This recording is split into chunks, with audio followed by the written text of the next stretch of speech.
മണ്ടൂസേ, എടാ മണ്ടൂസേ. എന്നെ വിളിച്ചോ മുതലാളി? വിളിച്ചു.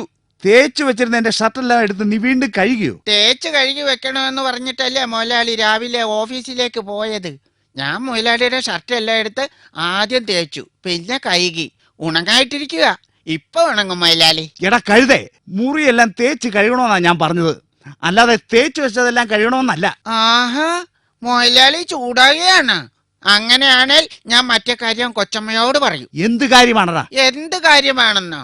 മുതലാളി വേലക്കാരി ജാനുവിന്റെ കവിളിൽ മുത്തം കൊടുത്തത് ഞാൻ കണ്ടില്ലെന്നാ വിചാരം. ഓ അതോ?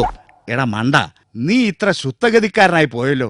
എടാ എന്റെ പൗഡർ അവൾ കട്ടെടുത്ത് മുഖത്ത് പൂശിയോന്ന് ഞാൻ മണത്തു നോക്കിയതാ, അറിയാമോ? അങ്ങനെയാണോ? ഷോ, പാവം മുതലാളിയെ കുറിച്ച് ഞാൻ വേണ്ടാത്തൊക്കെ വിചാരിച്ചു. അങ്ങനെയാണേൽ ആ കറവക്കാരൻ അന്തോണി നമ്മുടെ കൊച്ചമ്മയുടെ പൗഡർ ദിവസവും കട്ടെടുക്കുന്നുണ്ട് മുതലാളി. നേരാ മുതലാളി?